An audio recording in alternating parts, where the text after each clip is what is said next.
The psychedelic revolution is here. If you want to integrate your visionary experiences into your purpose, get clear on your entrepreneurial path, and help people while you do what you love, then this podcast is for you. Welcome to The Psychedelic Entrepreneur, Medicine for These Times.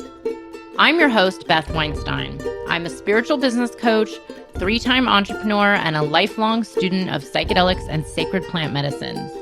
You carry your own unique medicine, and your medicine is what we need for these times. This podcast will help you to share your medicine so you can create transformation in the world. Listen in on conversations with psychedelic leaders, changemakers, and conscious entrepreneurs who are living proof that a better world is possible when you follow your heart and live in alignment with your soul. Hello, everyone. Welcome back to Medicine for These Times. I am really excited for today's episode. I have Ariella Daly coming to us to talk about dreams, altered states, other universes, and bees as well. So for those of you that have been following me, and everyone seems to love the bees, we now have what I would call a real beekeeper with us. I don't know. I think if we love the bees, we're all in it together. I hope so. I'm such a novice. I'm like, I don't even know what I'm doing. Hopefully in 10 or 15 years, I'll figure it out. Yeah, it's been 15 years for me, and I feel the same about 10 or 15 years from now. I mean, it's amazing. There's always so much to learn, right? Yeah. Like these beautiful creatures seem to be never-ending teachers, and I'm sure it's like anything in life. You know, we're always becoming more masters. But yeah, I wanted to bring you on because, you know, I've been following you for I don't know how many years for the bees, and then of course, you know, your other work that you do with dreams and kind of you know, the mythopoetic path, and you know, I don't know what it's officially called. I call it European shamanism. You know, this path of you know, working with the Melissa, and just you've taught so many really great courses that I've taken. And when was it? About 4 or 5 months ago. I think that's, I don't know. Everything's a blur lately. We did some dream work, and wow, I don't know about the listeners, any of you, I would love to hear, but my dreams have been really powerful lately, but especially the last few years. It's just they keep getting more and more clear and powerful. And yeah, that experience with you was really great. So I wanted to bring you on to deepen in, and I know the audience would love to hear about this. But Ariella, I would love to hear a bit of your story. I also, because I've interviewed you before on a summit many years ago, I don't think I remembered this piece of you being a musician and like actually, you know, like a traveling career musician. So you've had all these different lives, it seems like. But I would love to know, what was your path? How did you get to the dream work, to the beekeeping? What brought you onto this path? Hi, yeah, great question. Glad to be here too. It was a really fun, in-depth series of sessions we went through with Dreamwork. And I think, you know, the more we're dedicated to our dreams, the more they do flower and flourish, like you say. My path, you know, I would say my work is an interesting weaving of bees and my interest in ancient cultures, European, predominantly ancestral cultures and that sort of thing. And of course, dream work. The dream work started early. So that's been a through line. I literally have dream journals from like 12 years old on. I've been writing down my dreams since I was so little. And I think that's in part due to my father, because he would have, I guess you could just call them psychic dreams. He'd have some pretty phenomenal dreams. And like right up until he passed, I think one of the most powerful dreams he ever had was right before he passed a couple of years ago. So I was suffused with this. I mean, he was also a storyteller. So he would tell us stories that were very mythopoetic. You know, we were kind of the main characters, but they were, of course, like fantasy world stories. He recorded some of them, so now my daughter listens to them every night before going to bed. She calls them granddad stories. We found them after he passed. Oh my God, I'm so deviating. But Cool. It's all connected, because really what got me on the path of bees and beekeeping was a mix of finding out about this ancient Greek connection to bees and these priestesses. And I'd had a pretty visionary experience when I was in my teens of Minoan Crete, which I didn't know was that at the time, but it was these women. They were, I was a woman, I was a priestess, I was holding snakes, I was dancing with snakes. And it turns out there's these depictions on old seal rings of Minoan Crete, which predates Greek culture, of priestesses usually wearing long skirts, bare-breasted, holding snakes, and then there's usually bees somewhere in the mix as well. And so Minoan Crete informed, you could say, classic Greek culture on bee worship. And it came from there. So I got all into this and started learning about it. And then bees moved into a wall in my house. They do that. They'll go into hollows. They're looking for a dry, warm, safe place to be. So sometimes if there's like a hole in your wall or a crack in the boards, they'll come in. So they were in the wall between, the actual bedroom and the outer wall, that cavity in between. It happened to be my bedroom.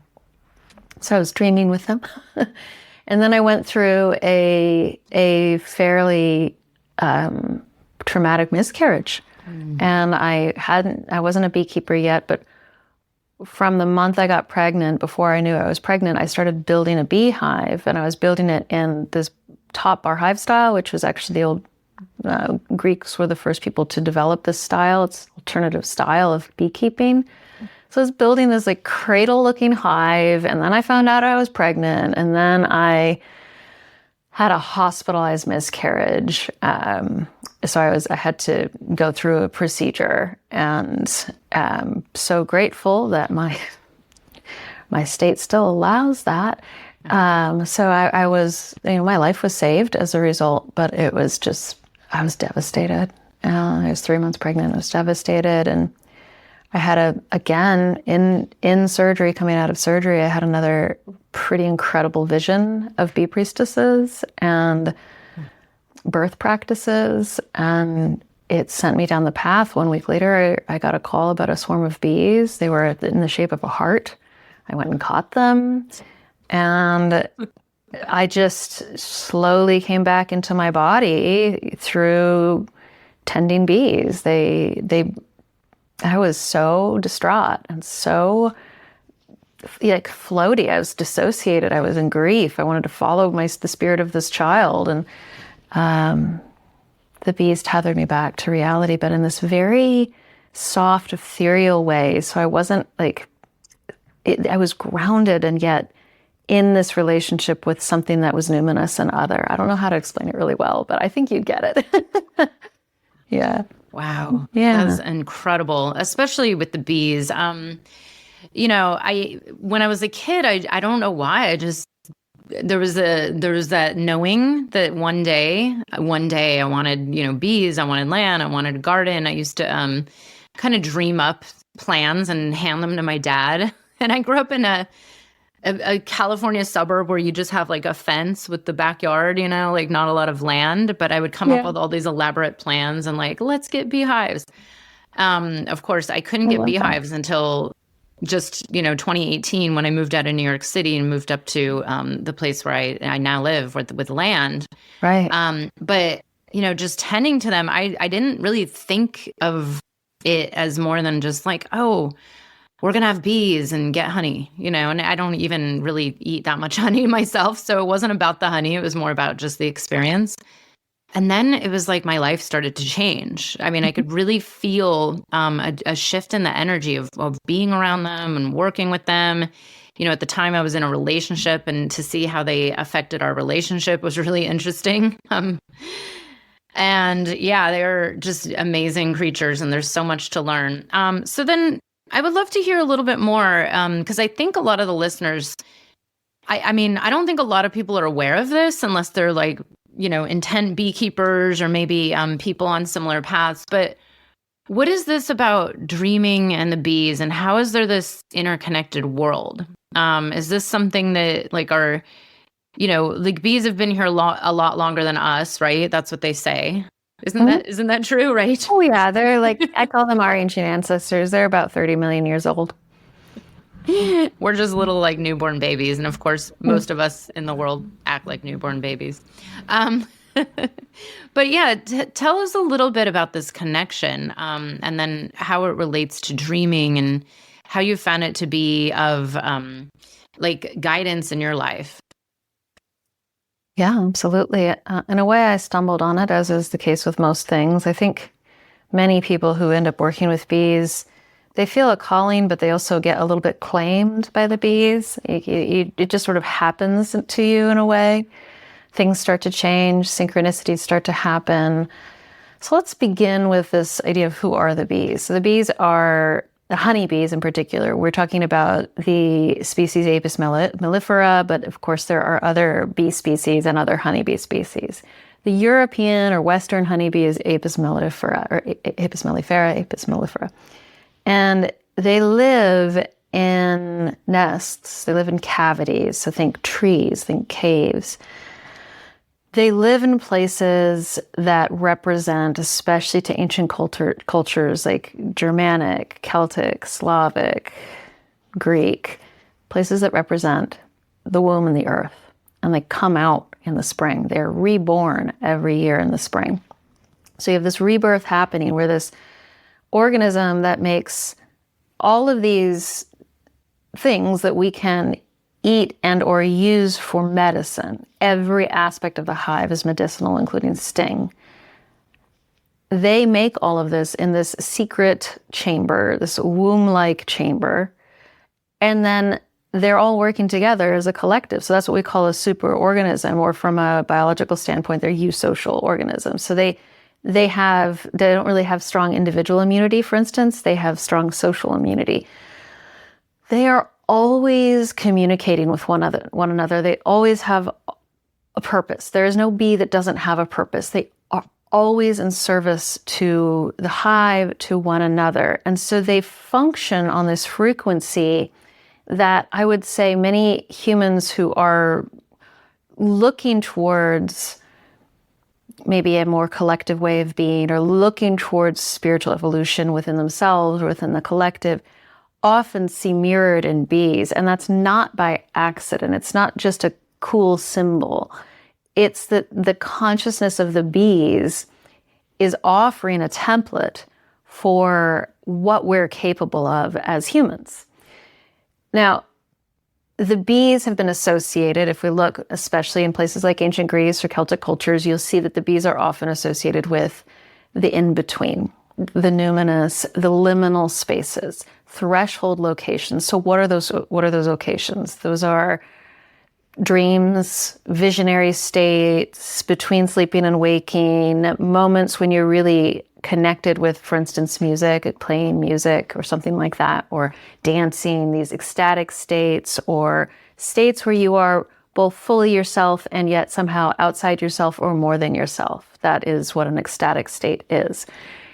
They help us attain those states. So we see them associated with prophecy. We see them associated with the Delphic oracle, who gave prophecy for over 1,000 years, with intuition, with messages. They became even the messengers for Jesus. They were his messengers, which of course came from Greek culture, where they're the messengers of the gods. They could go between. They brought souls into incarnation. They brought souls out of incarnation once they passed on.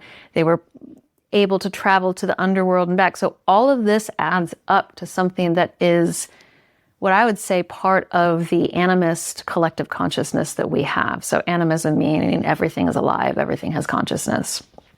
I love the Emerald podcast and his take on animism as normative consciousness. Go listen to it. It's fantastic. So this consciousness, it hasn't gone anywhere. It's still in us.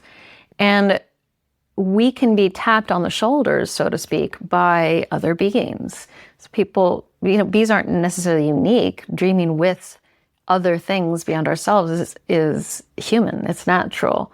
We just have forgotten how. So we can dream with a plant. We can dream with, how do you think we got half of our, indigenous knowledge?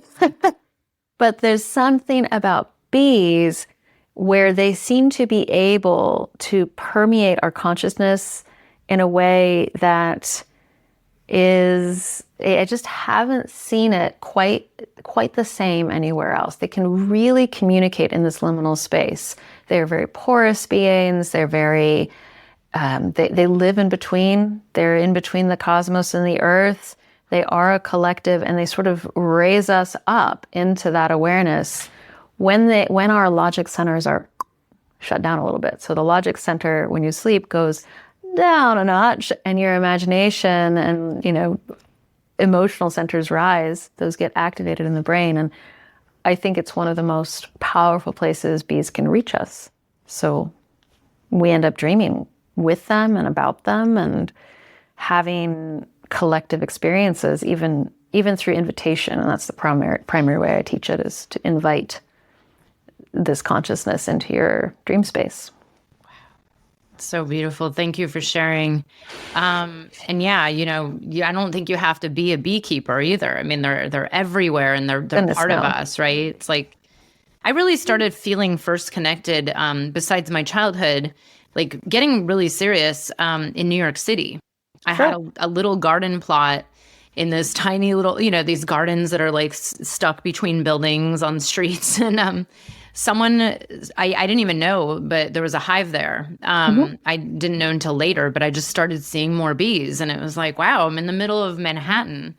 And, like starting to really notice bees. And when you're in the middle of Manhattan, I mean, I really think people don't even notice the trees on the streets, And it's really incredible that this relationship can be developed everywhere. Yeah. I don't know if it's because I'm now a beekeeper, but have you noticed that there's more of a trend happening? Oh, yeah. Oh, yes. Yeah. I mean, I started 15 years ago when, to be a woman beekeeping was sort of like, oh, how cute. Oh, that's sweet, darling. You don't really know what you're doing, but cute. Is that how you got the name Beekeeping in Skirts then? Was like, kind of like a fuck all of you. Yeah. I'm a woman, I'm doing this. Yes. And because I literally kept bees in skirts, I would wear skirts out. I do still.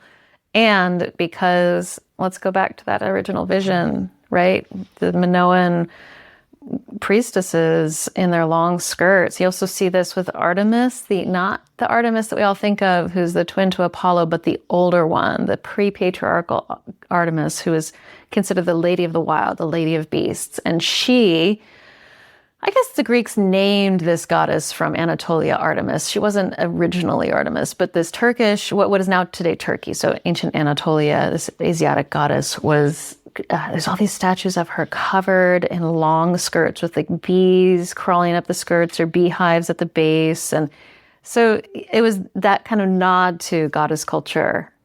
Wow. Yeah. Beautiful. Yeah, and I should try that. I'm still in that phase of wearing, I don't even have a suit, but I do wear the white pants and most of the time. Recently, I had a huge amount of bees bearding when it was, 98 degrees and totally humid here, and I just wore shorts and a tank top. And this is where, you mentioned, I forgot exactly what you said, but it's like you do enter into like that dreamlike state when you're around them too. You kind of have, there's no choice, I've learned.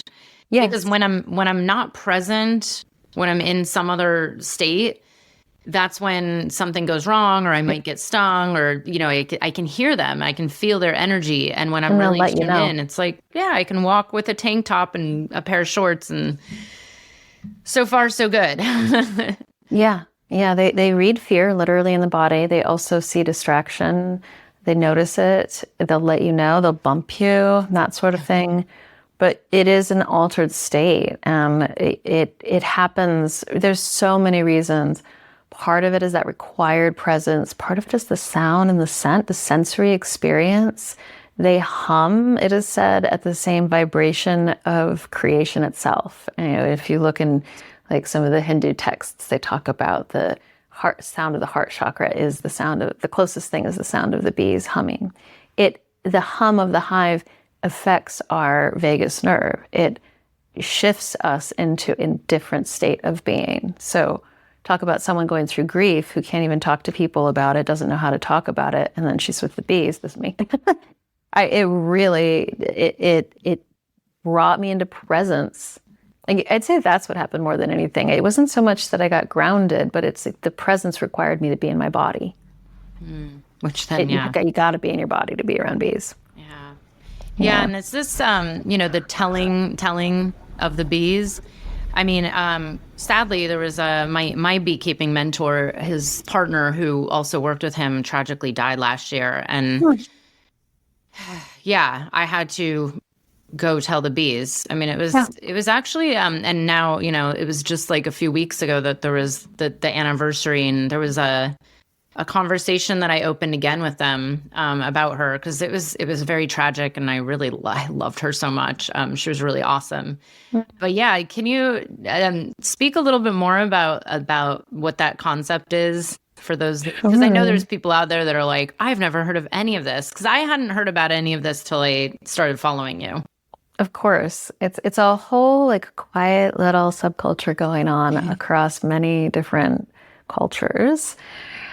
Telling the bees. So you have to understand that people, if we're looking at things from an animist perspective, people would have been and were and are still talking to their plants, we talk to our pets all the time. We know how to read a dog or a cat. We're like, oh, they're feeling this or that.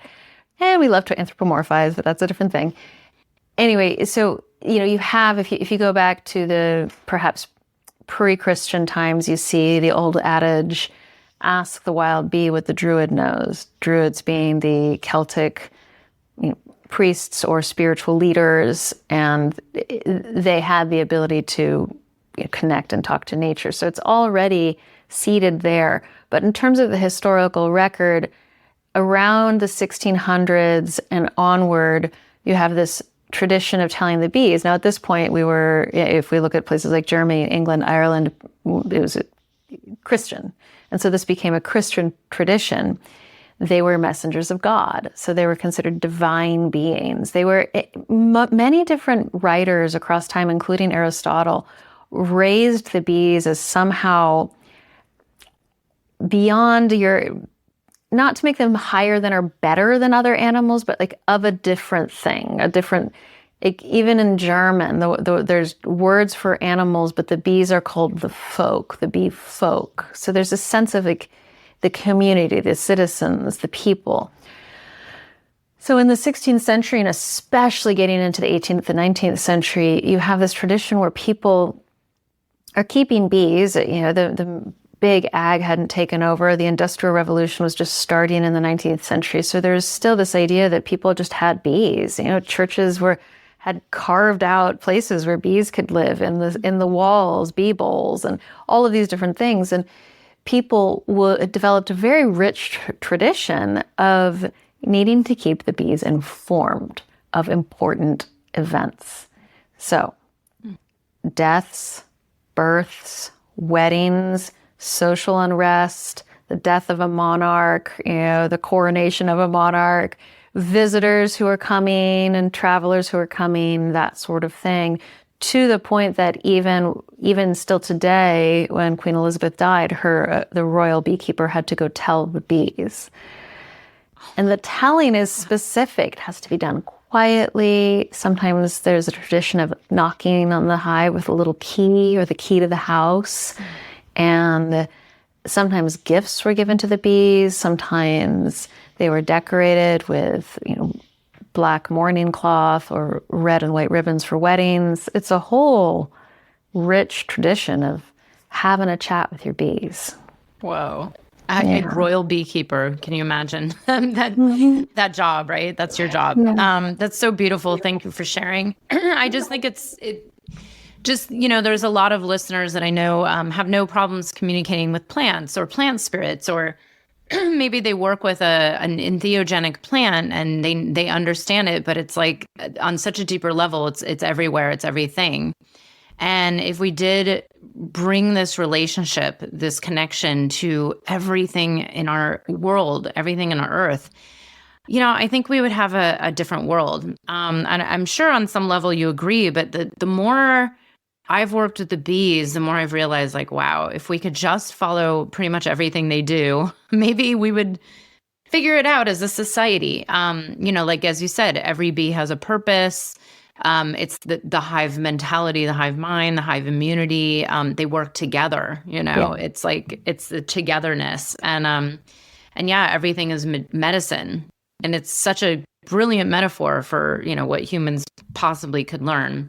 And then I want to get into some dream questions, but one last question, because it's just it's also, for me, I've only been keeping bees about 5 years now, 5.5. And I have noticed, I don't know if it's just a different kind of awareness to like the minor shifts in like the weather and the water and the sun and the clouds and the shifts in our environment. And do you, as a beekeeper, are you really attuned to this? And then do you worry about our world and the state of the environment and the weather as a beekeeper? Like, there's a lot of talks in the media that the US supposedly had its biggest loss, and and New York had one of their, I think it was 2 years ago, had their lowest honey production year ever recorded. And they say if the bees collapse, we all collapse. But yeah, what is your view on this? And do you think maybe the popularity, like the growth and interest in bees is maybe going to help something? Yeah. Some of us, someone? It's a complex answer because we contain multitudes. So part of me is always grieving, raging, worried. And then when I have conversations with the bees, as in sitting and meditating with them or having time with them or just observing them from a different state of being than the worry. And this is not spiritual bypassing, by the way. I really believe in activism, and I really believe in making a difference because, yes, climate change is real. When it comes to the bees, I honestly think they're more likely to survive than us.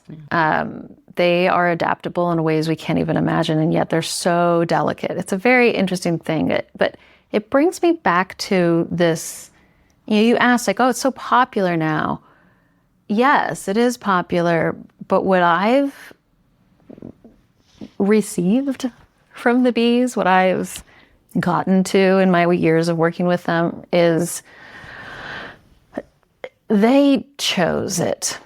They are here. They are making themselves known. They are collectively showing up. It is not an accident that they're popular right now. It's not just human interest. They have... It's kind of like this. We have this slogan all the time. We hear it all the time. Save the bees, save the bees, save the bees. And my question is always, well, what if the bees are actually showing up to help save us? Not in a way where we don't take responsibility, because part of the saving is becoming intertwined again, is reweaving the interspecies relationship. Stop feeling so individual as a human, as a species, and reconnecting. They have all, since pretty much the beginning of time with humans, they have been a part of our experience.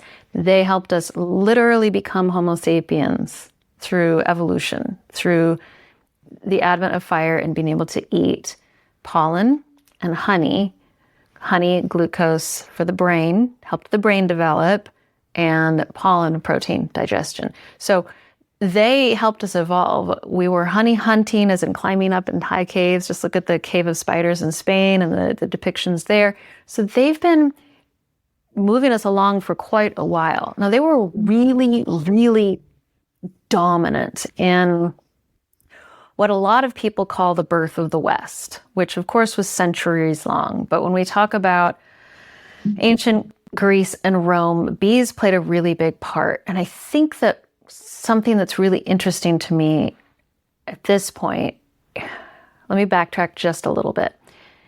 I'm not saying that the birth of the West is like the savior of saving thing of mankind. There's so many problems with that. But just the world we live in today was deeply influenced by, for instance, Athenian democracy. Who was paramount in creating specific aspects of democracy, including the idea of equality, of everyone having a vote, of the concepts of humanitarianism? The Melissa, the Delphic oracle, also known as the Delphic bee. She was a bee priestess, a bee woman. She was also known as the Pythia. She was connected to bees and snakes, these creatures that carry both venom and renewal. So she's there. And then at the same time, you have the Eleusinian mysteries going on. Speaking of plant experiences, so the Eleusinian mysteries, this is where there were a lot of things happening all at once. So this was a mystery tradition that lasted for a very long time. It took place at Eleusis, just outside of Athens, and was about the reenactment, a theatrical reenactment of Demeter and Kore and their story, where Kore goes into the underworld and then returns as Persephone and comes back to her mother. What the bees have shown me over and over again is that we do not understand death the way they understand death. And so every time I come to them with all of my sadness about climate change in the world and how do I save the bees and what do I do about the parasitic mites, they're kind of like, yes, all of these things need to be taken care of. And my darling, you still don't understand like how we cycle. You don't understand death. Well, the Eleusinian mysteries, the priestesses that ran them were the bees. That was their name. So these mysteries open to all kings and lords and whatever the names were for royalty and slaves, anyone could go. Here, people were going into experiences guided by the bees. There were many steps, but on the night before the final initiation, they went into dream incubation chambers, and they called on the gods, specific gods, to give them dreams. So you have the Melissa and the dream incubation, and then you have Demeter and Persephone, also called bees, or bee-like, or honey-like. Demeter was called the bee. And then you have this final initiation, which scholars still today do not know exactly what happened in there. They don't know what people took. They know they had a drink. They know the drink was likely psychedelic, most likely the ergo wheat, or barley actually. So the same substance that's in LSD was found in this particular region, growing abundantly in this particular part of the world at Eleusis. These bee maidens, these bee priestesses, they tended that barley year round. So they're tending the barley. They're mistresses of this substance that gives one the experience of death before death. And that is what people came out of the Eleusinian mysteries feeling, is an experience of no longer being afraid of death because they'd experienced death before death. So in terms of like what's going on with the bees right now, I feel like they're knocking on our door being like, we've done this before. We have a template. You know, you remember, and we're just waking you back up because we're going through a collective initiation, and we'd like you to come with us. We've been in relationship with you for a while. Yeah, might not, but we would love it. So that's my take. Yeah. Yeah. So beautiful. I know. I was going to say, you said the word initiation, and, there's so many, there's every culture, which I would say we lack here, at least here in America. There's, I don't want to knock America, but, there is no initiation built into our culture. No. Maybe some of us, some lucky ones that grew up, like some of my friends are raising their children in a totally different culture, like right down the street from me.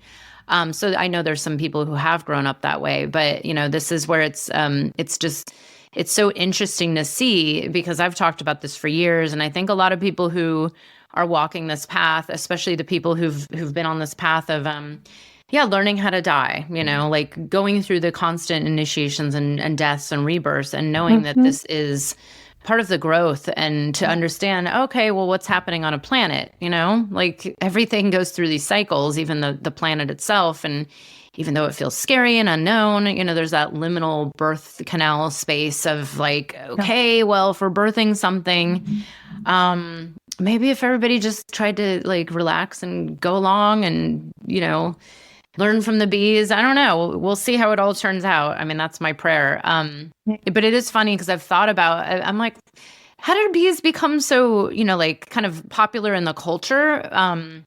But then, it's like these days there's everything is kind of like whatever capitalism decides that is popular, they can make products out of to sell. It's like mushrooms and bees and Sure. But at the same time, it's like, well, whatever gets people to wake up and maybe look at this and start to learn and build a different relationship. I don't know.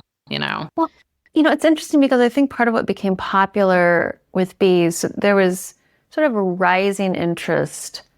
But then when 2020 hit, there was a huge spike in people wanting to keep bees, which makes sense because what else are they going to do in their time? But what we were seeing during that time is a lot of like back to the land ideologies showing up. Mm-hmm. People wanted to reconnect with something.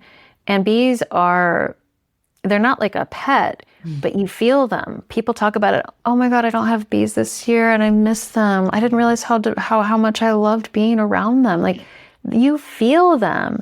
And so you're having a relationship that's affecting your relationship to what's growing. It's affecting your relationship to like the localized experience of where you live, to the climate, to the seasons.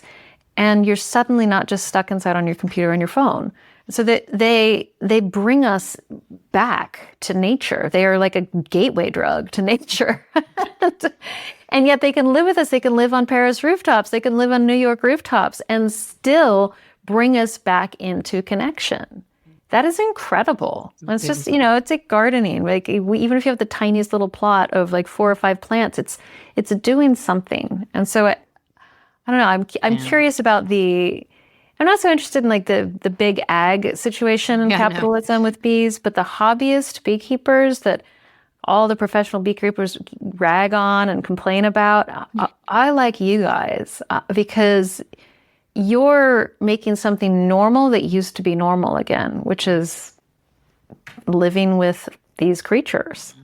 Yeah, being connected to growing your own food and living off your own land. And, being in prayer and being in a relationship with, the land and the spirits of this land, or, the land that you're on.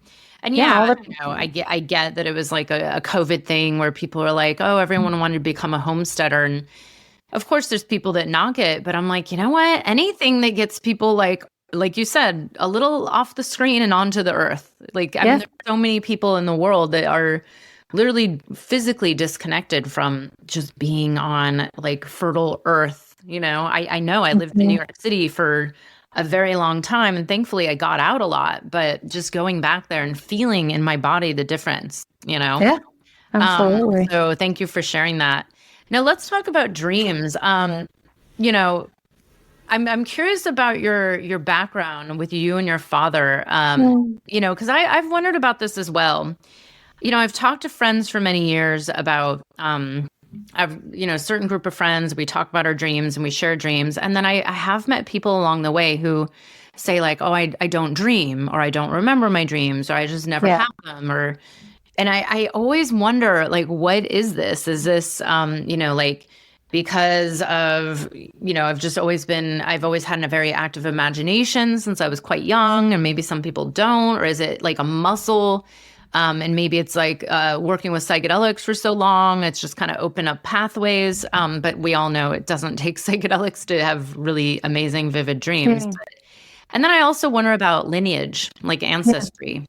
Because again, like there's certain stories in my family that I know about that kind of make me think like, oh, okay, like there's my dad and his lineage and some of the things he's said to me and shared over the years, makes me wonder like, okay, maybe it's like a certain path in my ancestry. But yeah, like, have you ever explored this? Like, do you think it's something connected to ancestry or just certainly witness? Certainly do. I will preface that by saying everyone dreams, even if they don't think they dream. So much of it is affected by quality of sleep, by even things like medications, stress in one's life. There's a lot of different reasons why dreaming can be harder or easier. And again, like you said, like some people are super imaginative, really tend to be on the more like visionary, visual, creative path.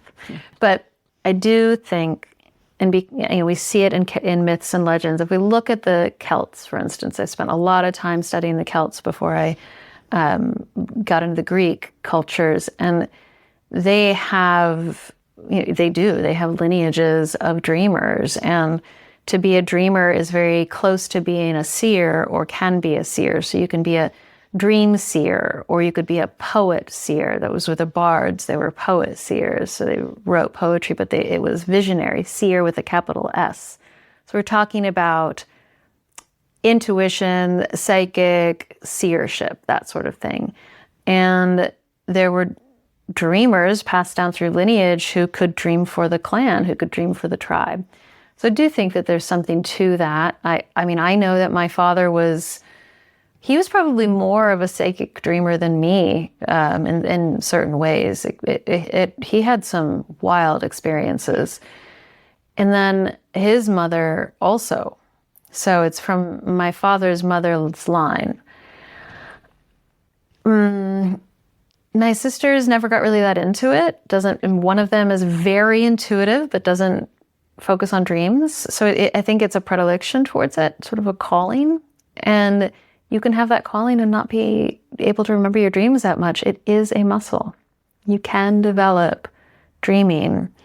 And like you said, the environment that we create affects our dreaming. So if you're, for instance, working with ethnobotanical substances, that's going to open your mind up. I'm not saying that's the only path, but that's one. Or if you're working with really creative, being in a creative state, or if you're on your phone scrolling for an hour before bed, that's not going to help your dreaming so much. But if you're reading a book that's really imaginative or interesting, or a story that you're following, you're opening up pathways of imagination, because you're not visually watching reels, you're watching it in your mind. So these are muscles that we create and that we work. Yeah. Yeah, beautiful. And it's funny, I've noticed, the more I'm intentional about the interaction with them, after, in the morning, having conversations.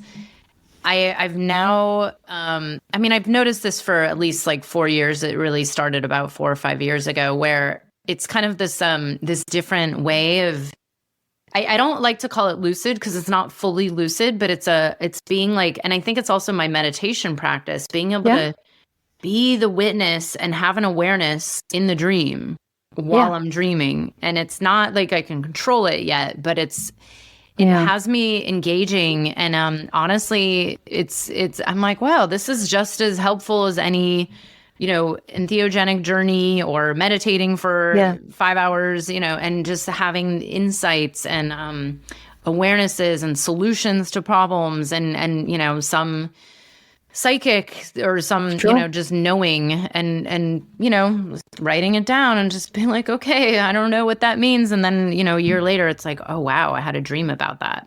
So relatable. Sometimes it's very scary. So I want to hear about, because you do all these, I've taken now, I think 2 of your dream programs, and I'm saying I'm going to sign up for the next one. I'm trying to get friends to join because it was really interesting. And then I also did them, what was it? The one working with the beloved. But tell me a little bit more about the programs you have coming up around the dreams and what prompted this, because I know you also do beekeeping apprenticeships and, the beekeeping work, but what prompted you to also start offering, the dream work? Yes, gosh, I just love it so much. In a way, again, the bees. I have been studying dream work from a more shamanic perspective starting about 15 years ago, almost the same time with the bees. It kind of happened simultaneously. And the bees sent me dreams that made me realize I was dreaming with them and about them.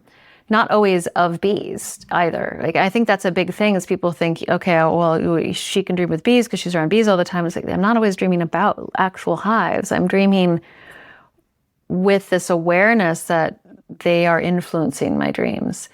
And that's the first class, which was like, well, this is interesting. This intentional dreaming, they invited me, but then I kept the invitation going. I kept inviting them in. And so I started teaching Dreaming with Bees, which is the kind of my flagship class, you could say. The main thing for me is this idea of intentional dreaming. Intentional dreaming is an invitation. So it's setting it's almost like you're creating a strong container. You're shaping a pot. You're shaping a vessel at the potter's wheel. It's an analogy that a mentor of mine once shared. And you need to be like listening to the clay, what the clay wants to become, but also holding pressure so that it can become. And that pressure is the intention, is the saying, this is important. I'm gonna dream with this energy, or I'm gonna dream for guidance about whatever it is in your life, or I'm gonna dream to learn more about my ancestral lineage on my father's side, whatever it is. And then you're doubling down on that by choosing to, one, act as if the dream was answered by that intention. So this acting as if, it feels like you're faking it at first, but if you do it enough, you start to identify, oh, well, with that dream, I kind of just lost the thread, but that dream really was answering it. How interesting, how curious. The second piece is to write down your dreams. We only want to write down the really cool ones. Write down the boring dreams, write down the feeling you had, write down the tiniest fragment you got left with, because it's doing a few things. It's telling the dream itself that I acknowledge you and you're important. It's telling the spirits that are with you, that are guiding you, the allies that might show up in your dreams. It's a place where spirit allies can reach you and speak to you. So it's saying to them, yes, I am signed up for this. Let's do this. And it's creating a habit, which is going to unlock patterns in your brain that eventually give you more and more access to remembering your dreams. So it's a really good thing to do. A lot of times we don't want to, because like, oh, I just had that really boring dream about like being at the grocery shop and forgetting my wallet again. Like, write it down, because maybe this time at the grocery shop, as you're writing it down, you realize that when you looked over your shoulder, there's this bouquet of really, really vibrant tiger lilies. And, suddenly that's oh, interesting. Why are there tiger lilies showing up? What do they mean to me? But also, what do they mean to themselves? And where do they grow? And what do they mean to other cultures where they grow? And I'm so curious now. And oh, it turns out they're really good for healing this, this, and this. And oh, how interesting. I'm also dealing with that, and that. And so it all spirals because you were paying attention to your boring ass dream. Okay. So what am I teaching? I teach dream incubation, and I teach intentional dreaming. The class you're talking about right now, it's dream incubation. So it's all about, at first, how these ancient cultures, particularly ancient Greece, worked with incubation temples and chambers. People would pilgrimage to these sites, and they would go in ritually prepared to have sacred dreams that were healing dreams, meant to receive healing, either miraculous healing, healing direction, prescriptive healing, that kind of thing, through their dreams. So healing came through dreams first, and then the application second, so the medicine second. This course is a 4-week course that prepares us for a night of dream incubation. And it's all online, so you'll be creating your own dreaming space, your own dreaming temple, and that sort of thing. And then dreaming intentionally. It's actually, I'm doing this as a retreat as well in Greece in September. It's sold out, but still. So a dream incubation retreat or a class, and then after that we work with integration and collectively mirroring the dreams for one another to see how our intuition wants to reflect back what came up. Yeah, so that's the main one coming up next. And there is a Dreaming with Bees class happening in October. Yeah. Oh my God. And I don't even think I saw that you were having a Greece retreat. I'm like, how did I miss that? That sounds fun. Because I put it out in my newsletter and it sold out in 24 hours. That's why. Like, oh, whoops. Oh my Okay. God. So it'll No happen way. again. It happens to be on the island of the beekeeping god, which I didn't know when I signed up for it. Love the bees for that. Thank you. Turns out his name is Ari Steas. I was like, cool, I'm Ari. So right on, guys. Yeah. So, and it's all connected to the star Sirius and the water nymphs. So we're going to Greece. And then I come back and get ready to launch my year-long dreaming program. So That's that's in Dreamer's September, Sanctum. Greece, September. Greece is in September. We're going to be on retreat at the same time the Eleusinian mysteries would have been taking place. No way. Oh my Yeah, God. during Maybe the if someone eclipse. drops out, I should go.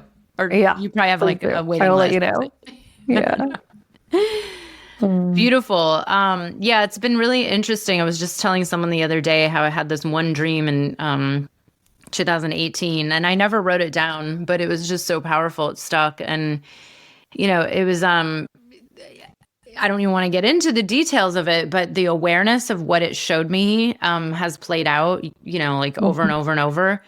And it was kind of just, it was a way of like keeping myself healthy around a certain thing that a lot of people are susceptible to around here. And it was really interesting because it's like I've had these healing dreams where I've been shown things happening in my body or, like images that I'm like, I feel like that's telling me something. And it's turned out to be true. So it's like my dreams have actually been not always, but very, very, very often in the last at least like 8 or 9 years that I've noticed, the dreams have been guiding me towards the cure, like Absolutely. the healing.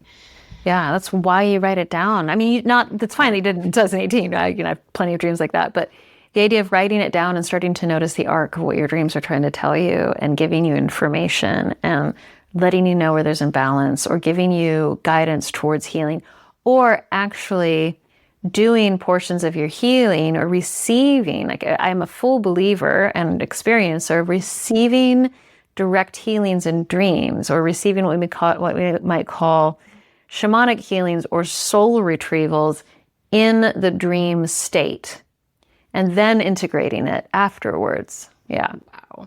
I've had that just recently. I had some cranial sacral work done by a woman who's just freaking like, I call her my shaman.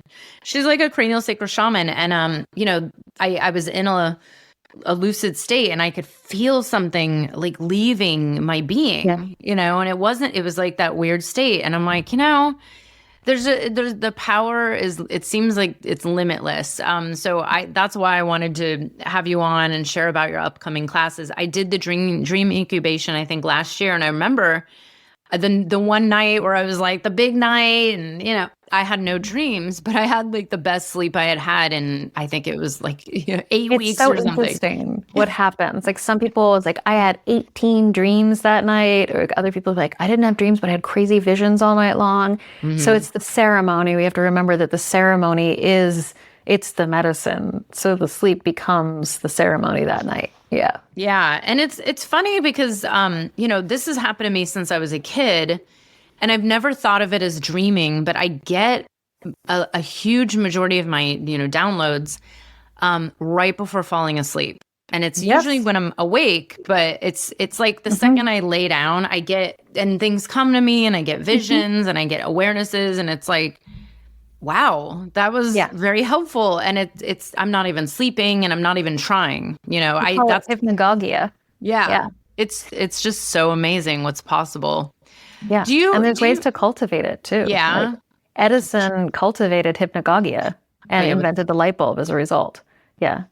Anything where you're starting to fall asleep and you're holding something heavy and it drops, that's that state. That's getting into that state. And people can like hang out there. And that's where, again, the logic centers are turned down, the imagination and creativity is turned up, but you're not fully asleep. So you're able to sort of cognitively follow it. I feel like I'm just like following it along, being like, what's happening next? Yeah, it's cool. Do you feel like you've noticed, because I always wonder about this with the collective around the world. And, a lot of people say, kind of like you said about the bees, maybe it's growing in popularity because they're here for us in some way. I believe this with certain plant medicines, or maybe with the Sure. whole entheogenic experiences. It's like, okay, it's coming into the mainstream, even though it's, ancient, for a reason. And I'm wondering about, the idea of, because I always try to approach everything with care to know that, like, well, we don't really know what's going on, but I think we all have an awareness that there is a shift in consciousness. Sure. And, I've noticed, just even being a coach, like the speed at which people change is so different than even like 7, 8, 9 years ago. Yeah. Do you feel like there's a shift in dreaming, like because it's like, I mean, we're all together on this consciousness, but do you feel like you've heard more stories of people having more experiences in like the psychic realm or prophetic dreams, which that's a whole other thing I could talk about. It's been happening to me since I was a kid. But do you think, like, as a collective, we're going to start literally dreaming together in a different way? Yes, I hear a lot of dreams. So we always have to work through. It's kind of like this. We have to work through our personal material, but often our personal material has collective information. And I've had the extreme honor to host dream activism, collective dreaming experiences. So one of them I'll do, like, I love to do a Yuletide one. It's always free. Like, everybody can dream on the same theme, but what happens when, for instance, everyone's dreaming to listen to the messages from water? Or for an example, like right now, I've been dreaming with the same women for 9 years, since 2015, 10 years. And we're going through the elements twice now, 2 rounds. Every 2 weeks, we dream with a different element. And we are asking the question, what does water, what does earth, what does air need us to know about healing the earth? And then it became, what does it need us to know about the evolution of the earth? And when you put them together, the synchronicities are insane. It becomes one dream, which is very bee-like. This is the bees. They are one organism. It's the sense of the one dream. And yes, as a result, I have gotten the chance to see some really incredible synchronicities that are so much more than a coincidence. These groups of people that I'm gathering together, dreaming collectively, the messages coming through are really on point. And so absolutely, there's a collective shift happening, and I think everyone can start to access it. Even just why they're coming in the first place is often connected to some kind of dream they had or some kind of experience. It's definitely ramping up. Yeah.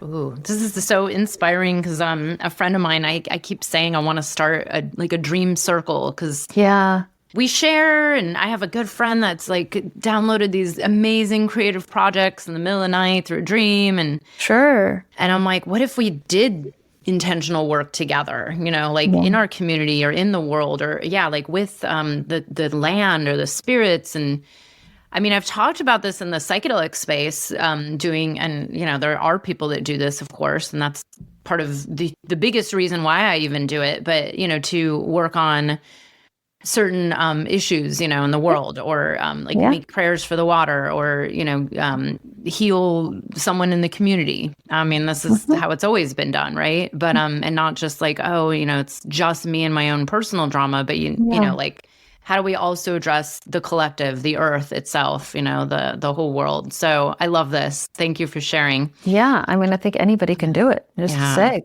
together, we're going to dream for this. And then the key is to treat the dreams like an answer again, and just look at them intuitively, physically, feel the dreams and see, like, what is, if we look at them as one dream, what's showing up? Wow. And so I'm going to ask you, because I think this would be great to share, especially this time. It's so funny. I was like, oh, I didn't realize I'm interviewing you right before Burning Man. I'm not going this year. I was looking at pictures last night. Were you? I know. Every year I'm like, oh, I kind of miss it, but then I don't at the same time. But it is, I asked Ariella this a few months ago. I was like, God, it's so weird how often I have these Burning Man dreams. And I don't Even though it was a life-changing experience, I've been multiple times. I love it, but I don't identify as like a burner. It's not like I'm not one of those people that's like my whole life revolves around it. But it is incredible how much it has shown up in dreams. And I know other people say the same thing. Oh, yeah, and me I would too. love to hear, and this will be great to share out there, but what is your theory as to why you could go to a place like Burning Man once, and then you have dreams about it, 8 years later? Why? Yeah. I think there's a few places like that. I think sacred sites can be that way. I cannot tell you how many times I've dreamt about Glastonbury, Shasta, but I think that there's something different. That feels like earth dreaming. And while there's incredible earth feature at Burning Man, it's this incredible desert. So that's influencing our dreams. We're so altered. It's all, even if you don't take a substance the entire time you're there, you are in an altered state the entire time. It's so foreign to your everyday reality. And behind it, yes, I know it's been over commodified now. Yes, I know people don't always come with, they just come to party or whatever it is. But behind it is collective intention of creating a space that people surprisingly adhere to very well. So we get to see collective action. We get to see collective action in devotion towards community and specifically beauty. This is something the bees really do. Like beauty in the form of art and expression, commentary about our social state that we're in through art. Where can you go in the world where you can interact all day long with living art? It doesn't exist. And the bees are a very Venusian energy. Like they're all about beauty. Like they flower the planet, they create the flowers, they create the hexagons. I've seen beautiful bee installations in Burning Man.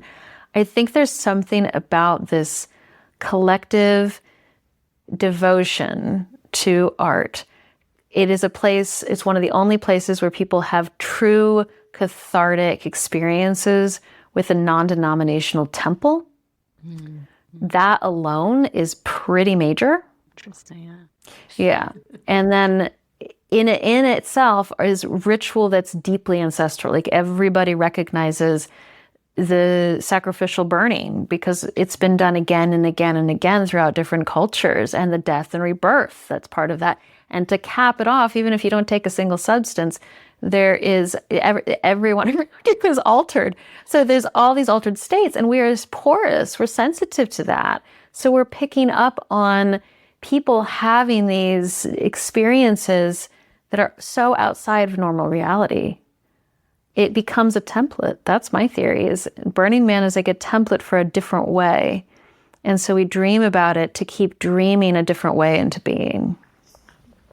Beautiful, which was the entire intention in the first place, right? True. Yeah, exactly. It still is for, I think, most people, even with the commodification I think and so. lack of sustainability. Yeah. And, Absolutely. We all complained if I was there in 2004, but somebody else was there in 89, whatever, 1992. So whatever it is, it's still magical. Yeah. And like you said, like dreaming in a new way, a new, like what if, and, of course, the first year I went, it was like, oh, yeah, this is definitely possible. We could just live like this all the time. And we could, and I think one day we're going to, whether it's in this lifetime or not. But beautiful. Well, gosh, I could keep talking to you more about a million dreams, but I would rather have people sign up for your dream classes and workshops with me. I'll probably be in a few of them. They're really fun.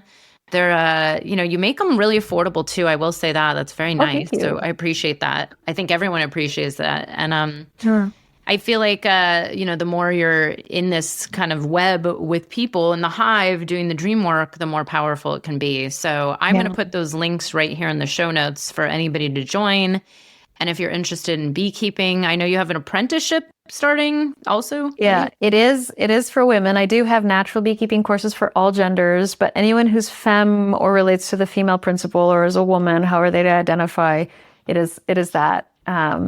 It's just that's what I've found has been really beneficial for a lot of the female beekeepers or the non-binary beekeepers in my life. So yeah, it starts in January and it's 10 months, and we go through each month with a goddess and with different aspects and ritual and bees, and it's both pragmatic and practical and deeply, spiritual ecology and shamanism. Amazing. Wow. Well, we'll have those links right here.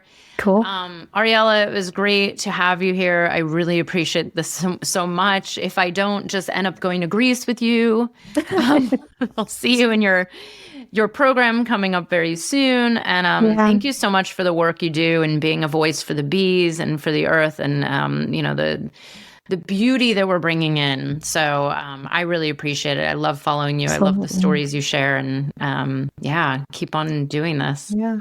I love what you keep bringing in, the people you're bringing in to tell these stories and to talk about different ways of being and integrating and healing. So thank you so much. And thanks for having me on. Thank you. I hope you enjoyed the episode. If you're feeling inspired, I'd appreciate it if you showed your love with a review. And check out my YouTube channel where you can find the video version of this podcast. You can also head to bethaweinstein.com to learn more about me and grab my free business growth trainings. Remember, you carry your own unique medicine, and your medicine is what we need for these times.